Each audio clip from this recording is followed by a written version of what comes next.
An estimated 1.28 billion adults worldwide, aged 30 to 79, have hypertension or high blood pressure.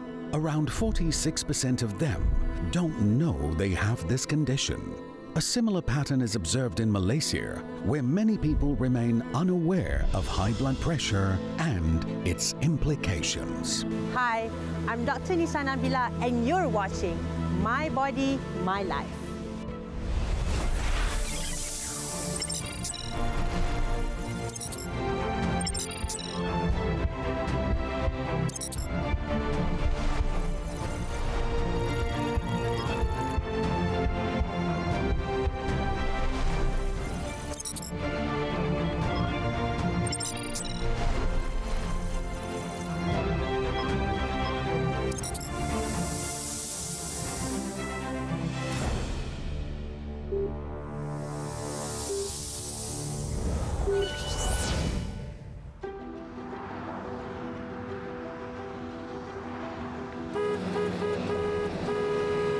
Hypertension is the leading cause of cardiovascular disease and premature death worldwide.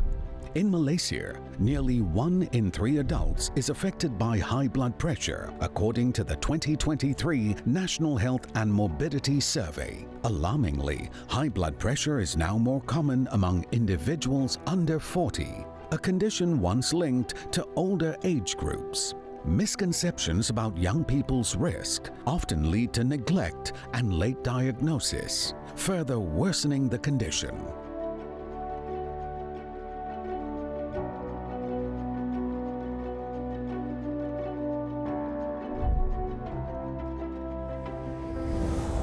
Hypertension is the increase in the reading of the blood pressure. If you go by numbers, when the upper part is more than 140 and the lower part is more than 190. This is a disease that have a lot of complexity because literally you have 5 systems in the body. They are all working together in harmony in order to keep the blood pressure within that limit. So based on different guidelines, the common guidelines that we use is either US guideline, International Hypertension Society guideline, or even European guideline. Generally, we agree that the normal blood pressure is 120 over 80 or below. The high blood pressure basically reflects how your blood vessel responds to the dynamic change in your body. So it does not specifically mean that your blood vessel is narrowed. It can just be the problem with the elasticity of your blood vessel, and of course, given the fact that the pressure is high, the long-term effect is that your body might work harder.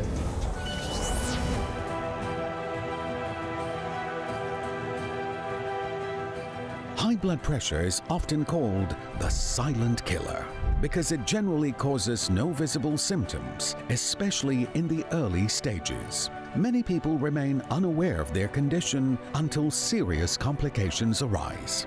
The only way to ascertain your blood pressure status is by undergoing a medical checkup. So getting screened at least once a year will help you keep you stay healthy.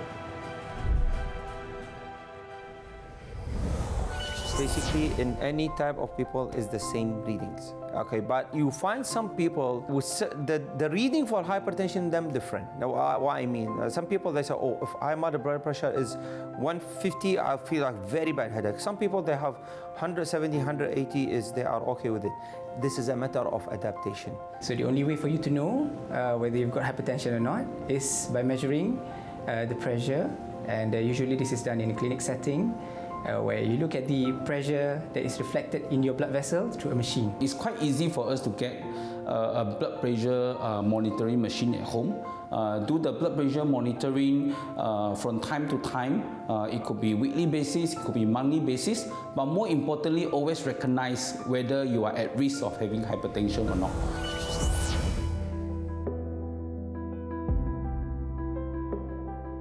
Blood pressure varies for each individual, depending on the situation. During intense activities like running, it's normal for blood pressure to rise as the heart works harder to pump blood. However, if blood pressure remains high while resting, it may be an early sign of hypertension. Health professionals measure blood pressure using a sphygmomanometer, which provides systolic and diastolic readings in mmHg, or millimeter of mercury. Systolic pressure reflects the force when the heart pumps blood, while diastolic measures the force when the heart rests. A reading less than 120 systolic over 80 diastolic is considered optimal. 120 to 129 over 80 to 84 is normal. Readings between 130 and 139 over 85 and 89 indicate pre-hypertension or being at risk of having hypertension. Stage 1 hypertension is classified by systolic readings between 140 and 159, with diastolic between 90 and 99. 160 to 179 over 100 to 109 indicates stage 2 hypertension. A reading of 180 over 110 and above signals a hypertensive crisis requiring urgent medical attention. If readings fall below 90 over 60, it signals low blood pressure or hypotension. Monitoring your blood pressure regularly is crucial for early detection and prevention. In fact, guidelines have actually classified blood pressure in a very specific way. So generally, normal blood pressure is less than 120 over 80 millimeter mercury. The moment it is between 120 to 130 millimeter mercury systolic, you are already in a pre-hypertensive state. Because for you to know a high blood pressure, you must do a medical screening. There's no way for you to gauge what's your blood pressure like unless you go to the clinic and the blood pressure is being measured. So the blood pressure literally is very much related to every single part of you on daily basis. But if you divide it into as a disease, when it is always a reading more than certain level, which is usually 140 over 90. Mula-mula dulu, masa 2014. So selepas tu ada pakai dia punya itulah. Kita beli dia punya measurement high blood tu. Dari situ bila check lah hari-hari, pagi-pagi masa dululah dalam tempoh sebelum operate tu. Selepas operate tu dia naik lagi. Masa operate tu 200 dia punya tinggi dia tu.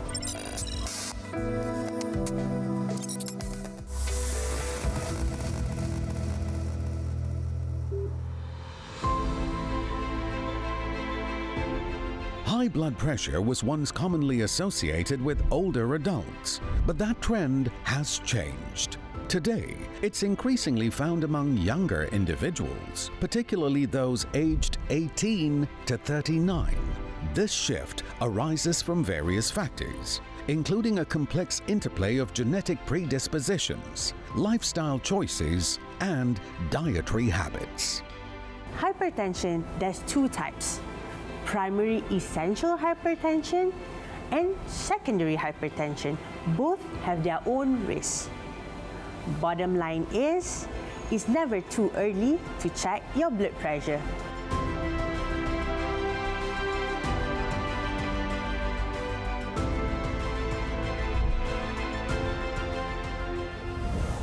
So causes of hypertension, like what you mentioned, primary and secondary.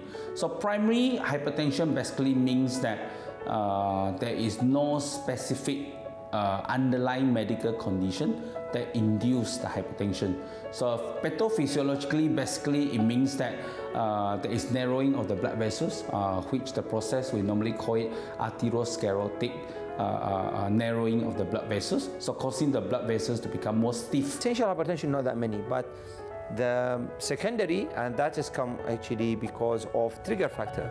Cholesterol high, obesity issues always cause that, too much of stress, lacking of sleep, people who have some sort of anxieties whatsoever, that can trigger the systems. Hypertension is one of the diseases that's easily go untraced, undiagnosed and untreated. It's because usually people would not manifest any sort of symptoms per se. But if you have like a long run of chronic kind of hypertension and you wait for it to manifest, it basically shows to you that you're already approaching the end stage of the hypertension. And what sort of symptoms can you manifest? Headache, blurring of vision, The worst is, of course, when you have symptoms with your heart. You can have a failure of the heart, shortness of breath, you can have chest pain, you can even have neurological issues, like stroke, weakness of your body. Primary hypertension, which makes up most cases of high blood pressure in Malaysia, develops due to a combination of various factors. Obesity, excess weight can cause changes in blood vessels, kidneys, and other parts of the body, which often leads to increased blood pressure. Physical inactivity, a sedentary lifestyle or lack of physical activity can contribute to weight gain, raising the risk of developing high blood pressure. Age factor. The risk of high blood pressure increases progressively with age. Genetics. Individuals with a family history of high blood pressure are more likely to experience the condition themselves. Unhealthy diet. A diet high in sodium or salt can lead to fluid retention in the body, potentially raising blood pressure. Alcohol. The more alcohol consumed, the greater the risk of developing high blood pressure.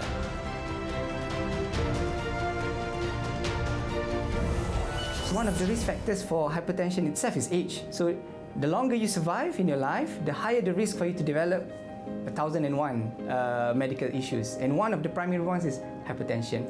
It's interesting, if you look at the global society, yes, people are aware about the hypertension, but why is it keep being an issue that is difficult for us to treat? I think it reflects upon the lifestyle. So again, when you stress, adrenaline high, cortisol high, hence your blood pressure getting higher. So if you can imagine what happened in the constant stress, so your BP will remain elevated, hence you'll be diagnosed with hypertension. So again, when you're diagnosed with hypertension, it's not an easy diagnosis for people to accept. Why? You need to have constant or regular monitoring of your blood pressure. Imagine you try to restrict your diet, you try to take low salt diet, and you try to exercise every day. And then after 1 week, you've been restricting your diet and exercising every day, and you check your blood pressure is still high. The risk factors like obesity, diabetes, cholesterol problem itself will all actually enhance, and in fact also old age, aging process, all these will actually be part of the reason of atherosclerotic progression. So it will cause the blood pressure to become narrow intraluminally, and then as well as the blood vessels become more stiff. So this is what we define as primary hypertension. Then for female itself, one very important life event is pregnancy. So if you have hypertension during pregnancy, this will actually put you in the higher risk of having hypertension in your so-called lifespan.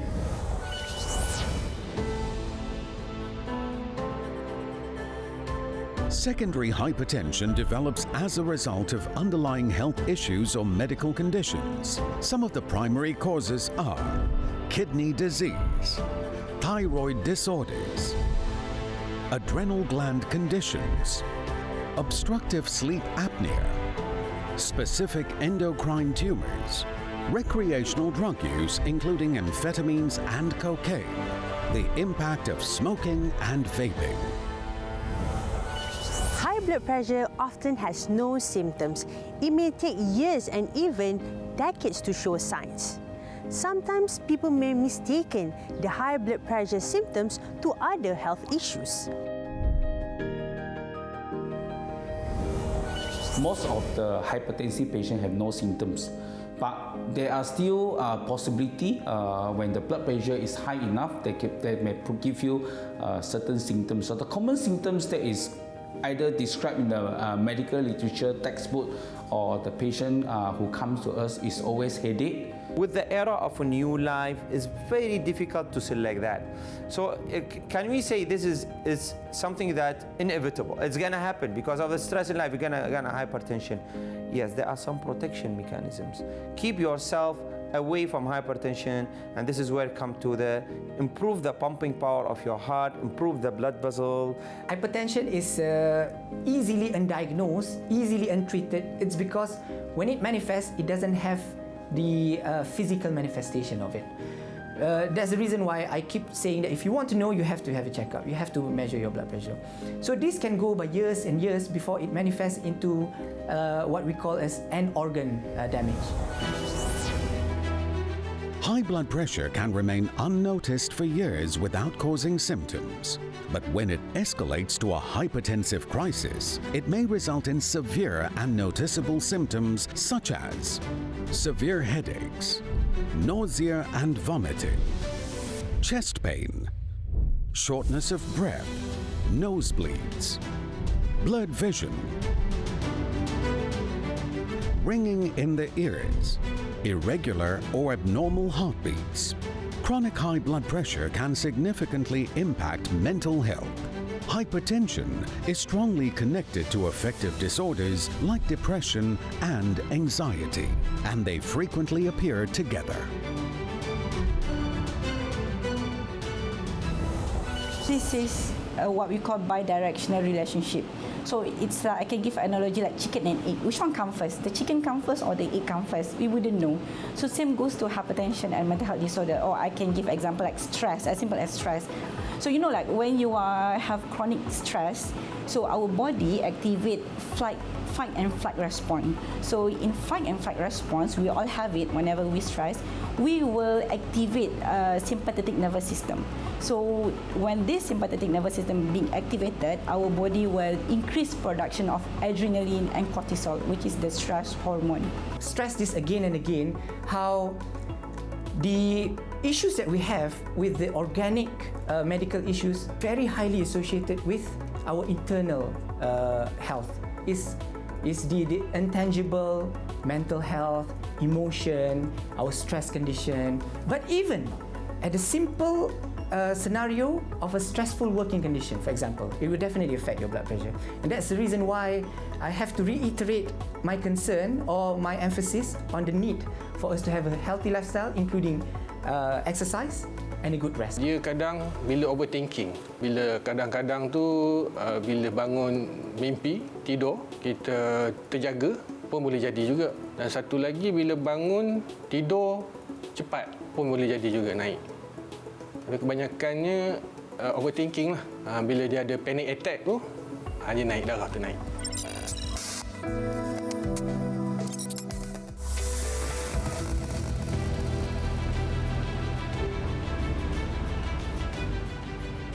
Over time, hypertension damages blood vessels by making them harder, narrower, and less flexible. Such damage interferes with the smooth circulation of blood and ultimately impacts the function of vital organs like the heart, kidneys, and brain. So it is important to keep an eye on your blood pressure to avoid future serious problems.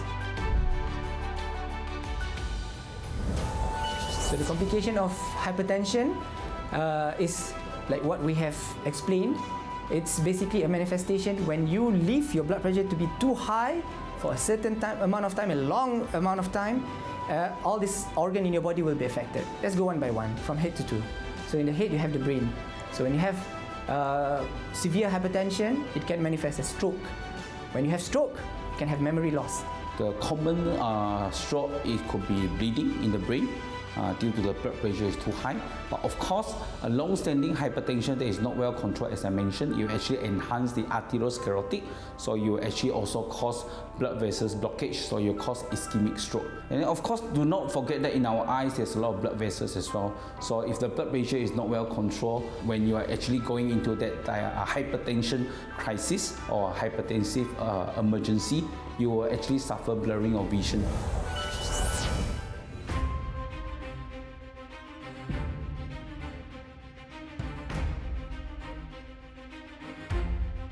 Healthy arteries are flexible and strong, allowing blood to flow easily and supply essential nutrients and oxygen to the body. Over time, high blood pressure can damage these arteries, leading to dangerous health issues. Hardened arteries from prolonged hypertension significantly increase the chances of strokes and heart attacks. The heart must work harder to push blood through narrowed arteries, which weakens the heart and may cause heart failure. Persistent high blood pressure can make artery walls bulge, creating aneurysms that pose serious risks. Aneurysms that rupture can lead to fatal internal bleeding. When arteries are damaged, kidney function can decline, causing waste to accumulate and sometimes requiring dialysis. Uncontrolled high blood pressure can harm the optic nerve, potentially leading to vision loss or blindness. Cognitive function, including memory and concentration, can be impaired by long-term hypertension. Taking proactive steps to manage hypertension can prevent serious health problems and protect overall well-being. Can you lower high blood pressure naturally? Absolutely. Staying active and eating healthy can do the trick perfectly. But for some, medication might be needed for help. Do what's best for your body.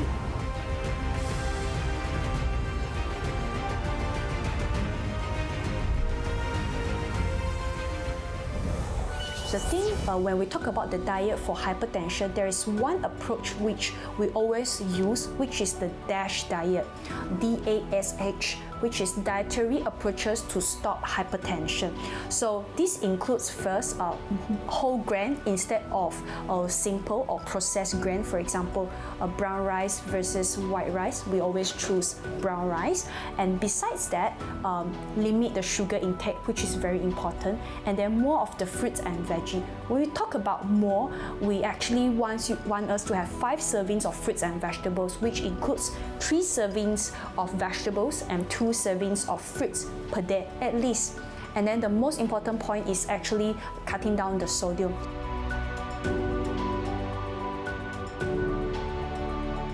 Exercises helps the flexibility of your blood vessels and your heart and gives very good cardiovascular fitness. So your exercise helps reduce the overall systolic pressure and diastolic pressure. So systolic is talking about peripheral resistance. Your blood vessels, how flexible they are. Your blood flow, is it smooth? Is it sluggish? Diastolic is talking about your heart strength. If your heart is strong, it knows how to relax as well. Healthy lifestyle changes can prevent and manage high blood pressure, minimizing the need for medication. Stick to a healthy, balanced diet by cutting down on salt and increasing potassium from fruits and vegetables. Keep active and avoid long periods of inactivity. Exercising regularly and losing even a small amount of weight can help lower blood pressure. Avoid smoking, caffeine, and alcohol. Prioritize quality sleep and manage stress in your daily life. Don't skip regular blood pressure checks. Stay on top of your health. Usually when we start a medication for high blood pressure, we go back to the staging that we have mentioned earlier. If patient came to you stage 1, no issues, no symptoms, no complications, usually a single therapy should be adequate. But if at the first instance of diagnosis of hypertension, they already come to you with a stage 2. They already come to you with all these complications, like for example, blurring of vision, heart issues.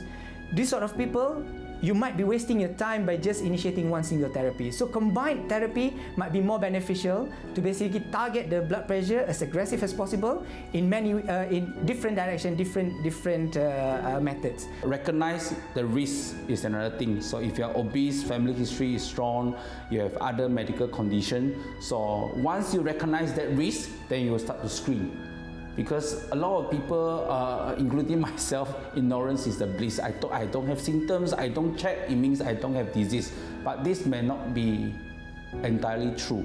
So we must recognize the risk, be bold enough or be brave enough to actually to screen from time to time, to recognize the disease or diagnose the disease as early as possible, accept the diagnosis, so that the treatment can come in as quick as possible.